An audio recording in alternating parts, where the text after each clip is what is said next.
إبراهيم إنك حميد مجيد. اللهم بارك على محمد وعلى آل محمد كما باركت على إبراهيم وعلى آل إبراهيم إنك حميد مجيد.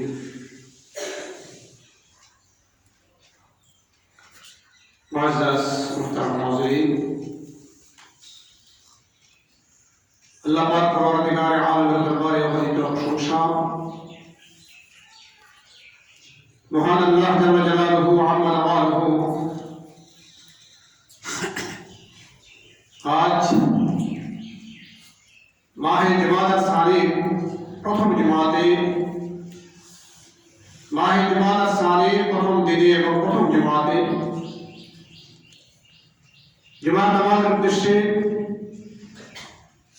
আল্লাহ রাব্বুল আলামিন তার ঘরে আসার বসার কিছু আমলের তৌফিক দান করেছেন। শুকর আদায় করি আলহামদুলিল্লাহ।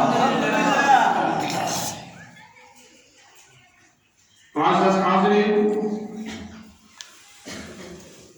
কোরআন কারীম থেকে ছোট লেখানো আয়াতের অংশ বিশেষ তেলাওয়াত করা হয়েছে। রাসূল কারীম সাল্লাল্লাহু আলাইহি ওয়াসাল্লামের অসংখ্য হাদিস থেকে সহিহ মুসলিম শরীফের ছোট একখানা হাদিসের অংশ বিশেষ তেলাওয়াত করা হয়েছে। তেলাওয়াতকৃত আয়াত কারিমা এবং হাদিসের আলোকে যদি আল্লাহ তাআলার তৌফিক শামিল হয়, অতি সংক্ষেপে কয়েকটি কথাবার্তা আলোচনা হবে। মোহতারাম হাজিরিন, গত কয়েক জুমা থেকে আমরা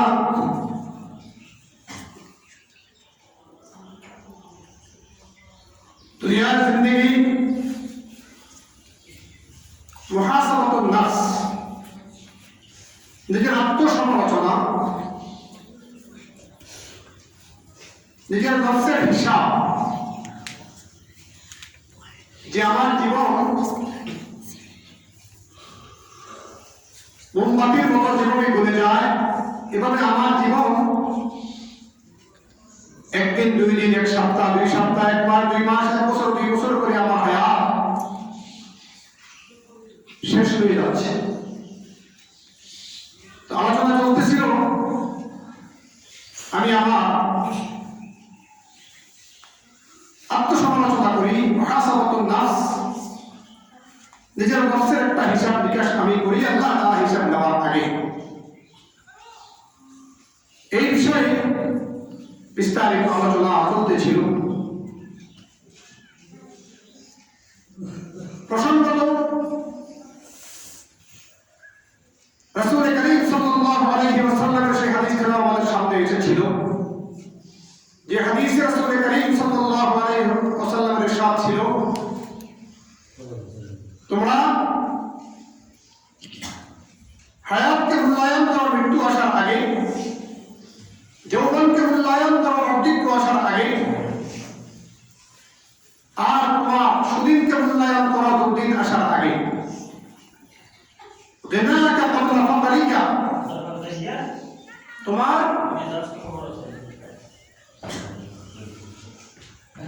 সুদিনকে তুমি মূল্যায়ন করো তোমার কাছে দুর্দিন আসার আগে। একই অবস্থায় মানুষ চিরদিন থাকে না, তার জীবনের মধ্যে কখনো উজান থাকে, কখনো ভাটি থাকে। এইভাবে তার ধন সম্পদের লাইনেও কখনো উজান, কখনো ভাটি। এক এক সময় এক এক অবস্থা আসে মানুষের কাছে। একই অবস্থায় আমরা সবসময় অবস্থান করতে পারি না।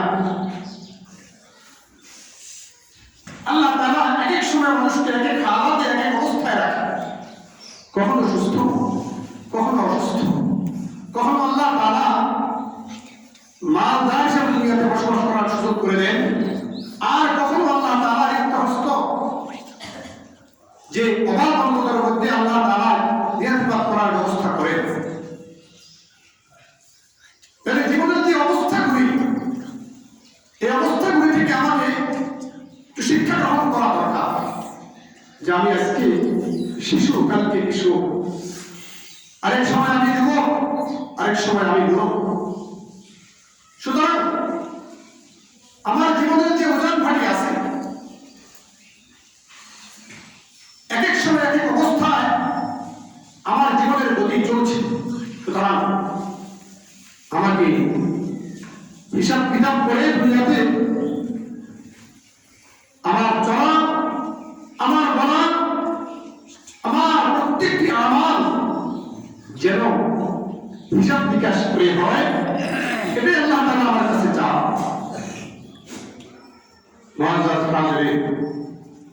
কথা বলা চলতেছিল যে আল্লাহ তাআলা কিয়ামতের ময়দানে জিজ্ঞাসা করবেন যে তোমার যে সম্পদ, যে সম্পদের তুমি মালিক হয়েছিলে, এই সম্পদের মালিক হওয়ার উৎস কি এবং এর খরচের খাতগুলি কি? আল্লাহ তাআলা কোরআনুল কারীমে হুকুকুল ইবাদ, বান্দার হক, আল্লাহর হক, এই বিষয়ে কোরআনুল কারীমে আলোচনা আছে, হাদিসে পাকে আলোচনা আছে। সাহাবী বলেন যে আমি রাসূল করিম সাল্লাল্লাহু আলাইহি ওয়াসাল্লামের সাথে চলতেছিলাম। রাসূল করিম সাল্লাল্লাহু আলাইহি ওয়াসাল্লাম আমাকে জিজ্ঞাসা করলেন যে তুমি কি জানো আল্লাহর উপরে বান্দার কি হক রয়েছে আর বান্দার উপরে আল্লাহর কি হক রয়েছে? ওই সাহাবী উত্তর করলেন, আল্লাহ এবং তার রাসূলই ভালো জানেন। আল্লাহ এবং তার রাসূলই ভালো জানেন। রাসূল করিম সাল্লাল্লাহু আলাইহি ওয়াসাল্লাম তখন বললেন, শুনে রাখো,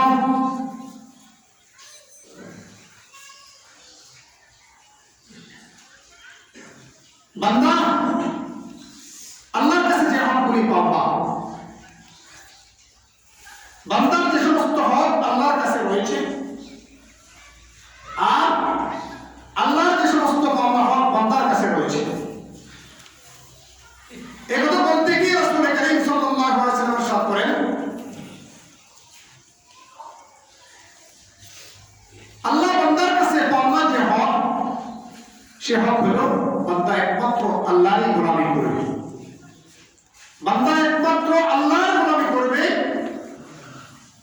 দুনিয়ার কারো কাছে মাথা নত করবে না, অন্য কারো গোলামি করবে না। এটা হলো আল্লাহর পাওনা হক বান্দার কাছে। আইয়াবুদুহু ওয়া লা ইউশরিকু বিহি শাইআ, হাক্কুল্লাহি আলাল ইবাদ। আল্লাহর হক বান্দার কাছে, বান্দার কাছে আল্লাহ যে হক পাওনা, সে হক হলো বান্দা একমাত্র আল্লাহরই ইবাদত করবে, আল্লাহর গোলামি করবে। ওয়া লা ইউশরিকু বিহি শাইআ, আল্লাহর সাথে কাউকে অংশীদার বানাবে না, শিরিক করবে না। এটা হলো আল্লাহর হক বান্দার কাছে পাওয়া। আর বান্দার হক আল্লাহর কাছে পাওয়া, যেটা বান্দা আল্লাহর কাছে কি পাবে? আল্লাহ তাআলা আযাব দিবেন না ওই বান্দাকে যে বান্দা আল্লাহর সাথে শিরিক করে নাই। এটা হলো বান্দা আল্লাহর কাছে পাওয়া। যে বান্দা আল্লাহর সাথে শিরিক করে নাই, আল্লাহ ইউআযিবা, যে আল্লাহ তাআলা তাকে শাস্তি দেন না, শাস্তি দিবেন না, এটা হলো বান্দার পাওনা, আল্লাহর কাছে যে পাওয়া।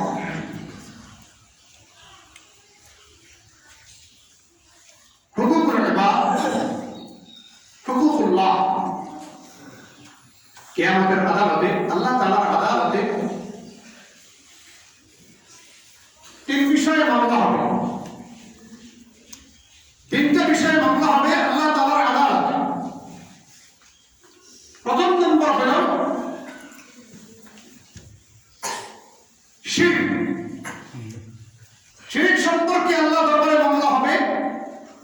যে ব্যক্তি মৃত্যুবরণ করল শিরক অবস্থায়, মুশরিক অবস্থায়, তওবা না করে যে মৃত্যুবরণ করলো, এক প্রকারের মামলা আল্লাহর কাছে দায়ের করা হবে, যে মামলার কোনো ক্ষমা নেই। যে ব্যক্তি মৃত্যুবরণ করলো মুশরিক অবস্থায়, আল্লাহর সাথে শিরক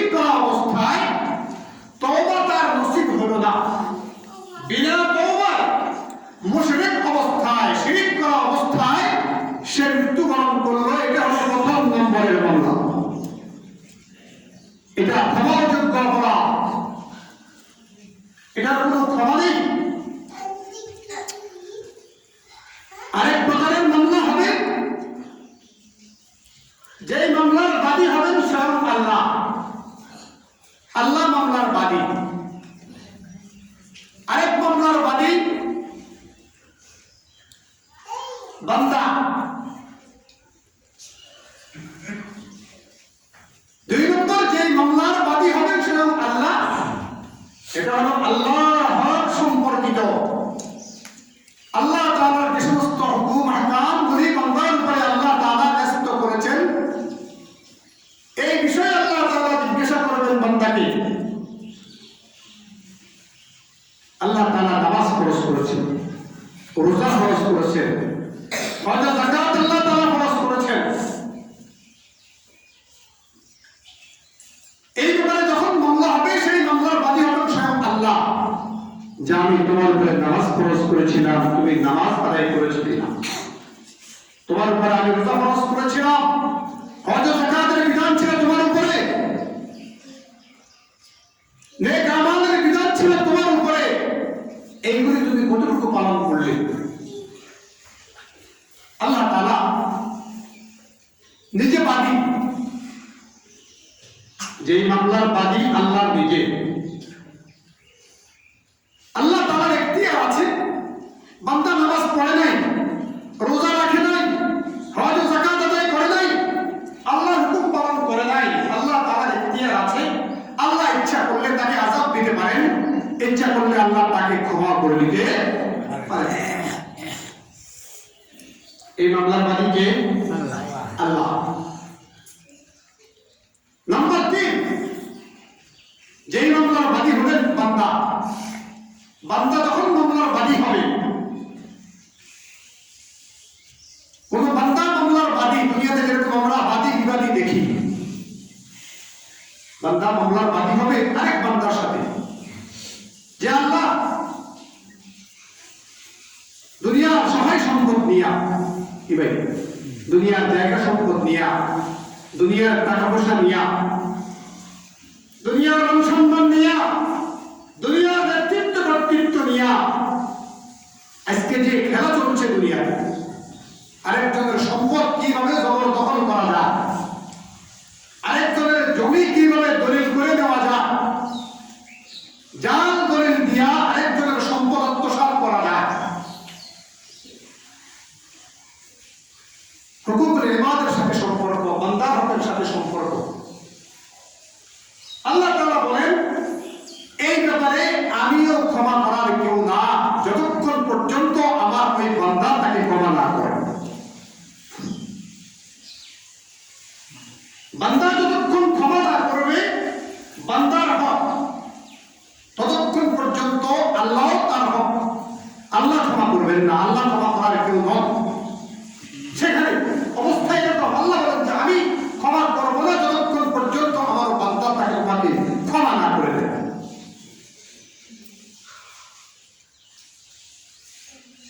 সহিহ মুসলিম শরীফে রাসূল করিম সাল্লাল্লাহু আলাইহি ওয়াসাল্লাম বলেন হাদিস, সাহাবায়ে কেরাম মজলিসে রাসূল করিম সাল্লাল্লাহু আলাইহি ওয়াসাল্লাম বর্ণনা করতেছেন, বয়ান করতেছেন, আতাদরুনা মানিল মুফলিস, আতাদরুনা মানিল মুফলিস, তোমরা কি জানো তোমাদের মধ্যে সবচেয়ে গরিব মানুষকে, গরিব কে? আল্লাহ রাসূল সাহাবায়ে কেরামের সামনে প্রশ্ন করলেন, আতাদরুনা মানিল মুফলিস, তোমরা বলতে পারো তোমাদের মধ্যে সবচেয়ে গরিব মানুষকে? ক্বালু আল মুফলিসু ফিনা ইয়া রাসূলুল্লাহ মান লা দিরহাম লাহু ওয়া লা মাতা। হে আল্লাহর রাসূল, আমাদের মধ্যে সবচেয়ে গরিব তো ওই ব্যক্তি যার ধন সম্পদ নাই, টাকা পয়সা নাই, জায়গা জমি নাই। আমাদেরকে জিজ্ঞাসা করলে আমরাও এই উত্তরেই দিতাম যে আমাদের মধ্যে সবচেয়ে গরিব মানুষটাকে? আমরা বলতাম যার ধন সম্পদ নাই, টাকা পয়সা নাই, জায়গা জমি নাই, চাকরি বাকরি নাই, তাকে আমরা গরিব বলি সমাজ। মাল্লা দিরহাম লাহু ওয়া লা মাতা।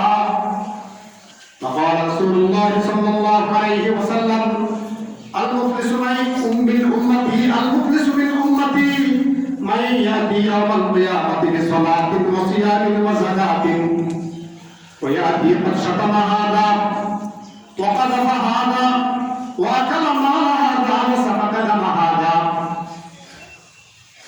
আল্লাহ রাসূল বলেন, হে আমার উম্মত শুনে রাখো, আমার উম্মতের মধ্যে সবচেয়ে গরীব হলো ওই ব্যক্তি মাইয়াতি ইয়াউমাল কিয়ামাতি বিসসালাতিন ওয়া সিয়ামিন ওয়া যাকাত, যে কাল কিয়ামতের ময়দানে উপস্থিত হবে,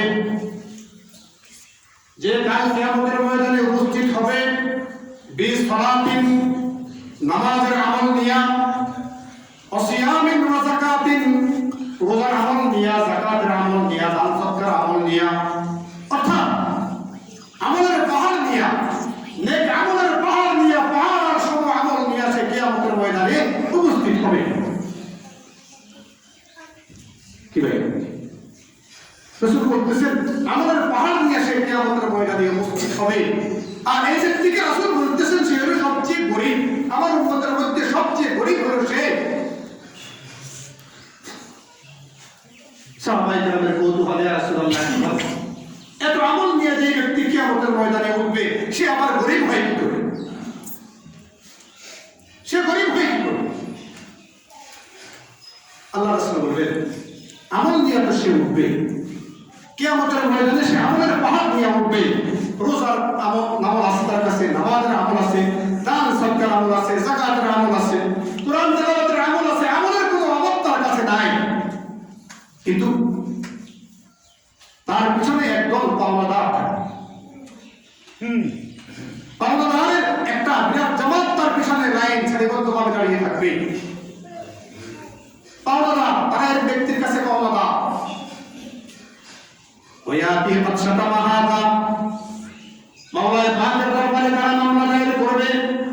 ওই যে মামলার বাদী বান্দা, মনে আছে তো কথা? হ্যাঁ,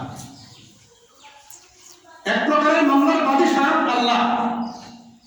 আল্লাহ যে মামলার বাদী, আল্লাহ ইচ্ছা করলে নিজের হকের ব্যাপারে আল্লাহ ক্ষমা করে দিতে পারেন, আল্লাহ আযাবও দিতে পারেন। আর যেই মামলার বাদী হবে বান্দা, সেই মামলার ব্যাপারে আল্লাহ বলেন যে আমার এখানে চলে, আমার বান্দা যতক্ষণ তোমাকে ক্ষমা না করবে ততক্ষণ পর্যন্ত আমি তোমাকে ক্ষমা করতে পারবো। ওয়ায়াতি মাকসাদা মাহাদা, এক ব্যক্তি এসে বলবে, হে আল্লাহ, এই ব্যক্তি দুনিয়াতে নামাজের আমল, রোজার আমল, দান সদকার আমল, কোরআন তেলাওয়াতের আমল, অনেক আমল দিয়ে সে কিয়ামতের ময়দানে আজকে সে উপস্থিত। আজকে তো সে পার পেয়ে যাবে, জান্নাতে চলে যাবে তার আমল নিয়া। কিন্তু আমরা তো তার কাছে কিছু পাওনা আছে দুনিয়াতে, তার বিত্ত বৈভবের কারণে, তার ক্ষমতার কারণে, তার শক্তির কারণে তার কাছে সেই পাওনা অর্জন করতে পারেনি। প্রথম নম্বর এক ব্যক্তি এসে বলবে, হে আল্লাহ, এই ব্যক্তি তো তার আমল নিয়ে জান্নাতে চলে যাবে, কিন্তু আমি তার কাছে পাওনাদার। কি পাওনা? এই বেচারা দুনিয়াতে আমাকে গালি দিছিল। কি দিছে? কি ভাই? গালির হিসাব কিতাব আছে, গালির কোনো হিসাব আছে। প্রথম নম্বর বাদীর মামলা হলো গালি। আমাকে গালিগালাজ করছে, খারাপ ভাষা ব্যবহার করছে আমার সাথে।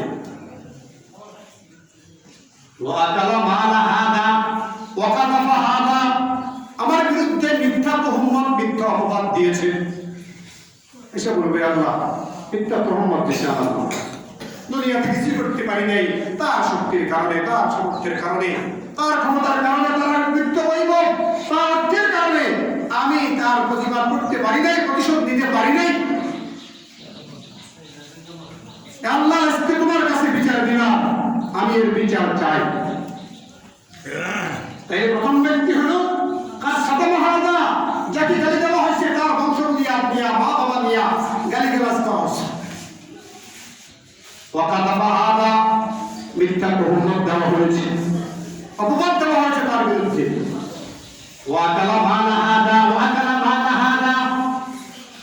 তার সম্পদ, তার মাল ভক্ষণ করছে অন্যায়ভাবে। আরেকজনের জমি নিজের নামে দলিল করছে। কি ভাই, এরকম জাল দলিল আছে না নাই? কোন সমাজে আছে? অভাব নেই। ওয়াকালা মালা হাদা, ওয়াকালা মালা হাদা। পাওনাদার এসে বলবে, আল্লাহ,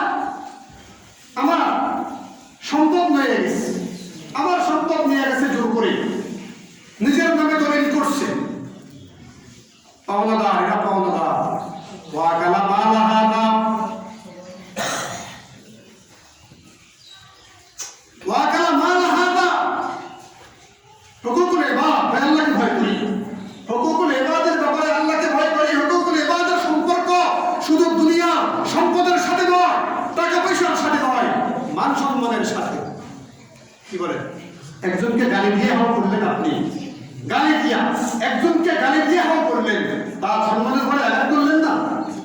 কি করা হয়েছে কিনা? কথা বুঝেন না? লাগে কথা বুঝেন না? একজনকে আমি গালি দিলাম, গালি দেওয়াটা মানি তার ইজ্জতের উপরে আঘাত করা। বড় বড় নেতারা দেখেন না, ব্যাপার প্রতিকে দেখে ওই দিনকে ঢাকার 2 মেয়রের লাগলে ঝগড়া একটা আরেকটার বিরুদ্ধে মানহানির মামলা করবে, একজনের আরেকজনের বিরুদ্ধে 10 কোটি টাকার মানহানির মামলা। আমার 10 কোটি টাকার ইজ্জত নষ্ট করছে, তাহলে ইজ্জত বাজার কাছে কিনা ওই সেরকম 10 কোটি টাকার আমার ইজ্জত নষ্ট করছে, মানহানির মামলা করে, 20 কোটি টাকার মানহানির মামলা করে। বড় বড় নেতার কাছে এগুলো আছে দেখবেন। কারণ আমি একটু অপবাদ দিলে কয় যে আমার 50 কোটি টাকার মানহানি মামলা করবো আমি তার বিরুদ্ধে। এই যে গালিগালাজ, মিথ্যা অপবাদ, এগুলোর কি জবাবদিহিতা আছে কি নাই? যে গালিগালাজকে আমরা কিছুই মনে করি না। কাজ শতমা হাদা ওয়া কালামা হাদা ওয়া সাফাকা দামা হাদা। আরেকজন পাওনাদার এসে বলবে, আল্লাহ এই ব্যক্তি অন্যায়ভাবে আমার উপরে আঘাত করেছে, আমার রক্ত প্রবাহিত করেছে, আমাকে খুন করেছে। যে খুন চলছে, খুন স্বার্থের একটু বিরোধী গেলেই তাকে খুন করা হয়, তাকে গুলি করা হয়, তাকে হত্যা করা হয়।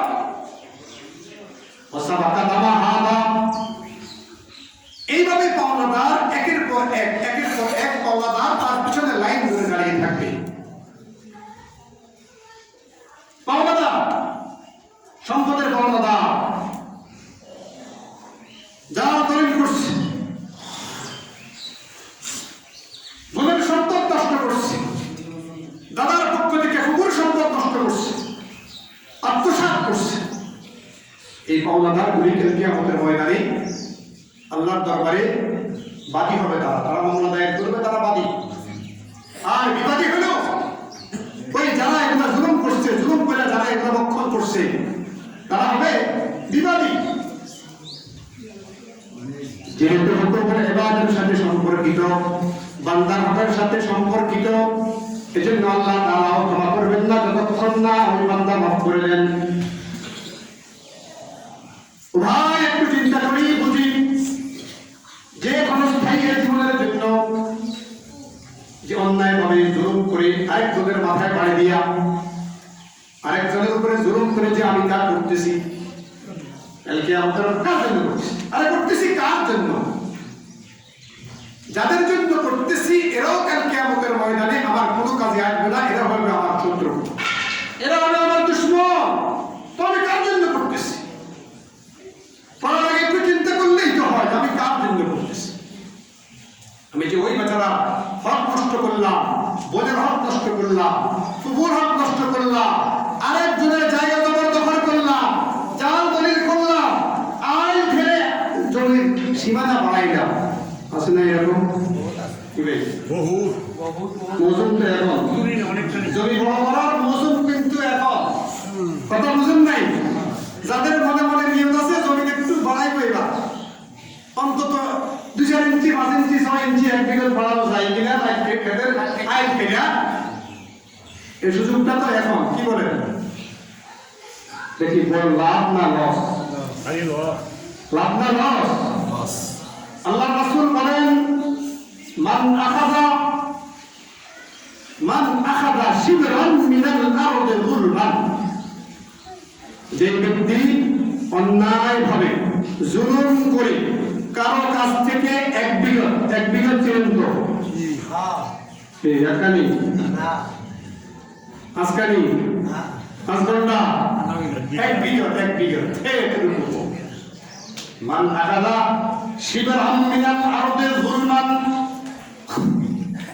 যে ব্যক্তি অন্যায়ভাবে কারো 1 বিঘা সম্পদ জবরদখল করে কাল কিয়ামতে 7 তবক জমিন আল্লাহ তার গলায় ঝুলিয়ে দেবে। মানে 7 তবক জমিনের মালিক বানিয়ে দিব, আছে না? মালিক বানিয়ে দিব। 7 তবক জমিন তার গলায় ঝুলিয়ে দিবে। কথা আমার কথা বলছি না, আল্লাহ রাসূলের কথা বলছি। মান আখাযা শিবরান মিনাল আরদি যুলমান তুবিআহু ইয়াওমাল কিয়ামাতি মিন সাব'i আরদি। 7 ভাগ জমিন তার গলায় আল্লাহ তাআলা ঝুলিয়ে দিবেন। যেই ব্যক্তি জুলুম করে কেন 1 বিঘা জমিন নষ্ট করবে, আত্মসাৎ করবে। মুআজ্জাজ হাজিরিন, বুঝার চেষ্টা করি যেটা নিয়ে আজকে এই চলছে। কার মাথার উপরে বাড়ি দিয়া, কার উপরে জুলুম করে, কার সাথে দুশ্মনী করে, কার কি ক্ষতি করা যায়, এই যে কারো কিছু লেগে আছে এইভাবে, এ লেগে থাকা আমার জন্য কতটুকু কল্যাণ হয়ে আছে।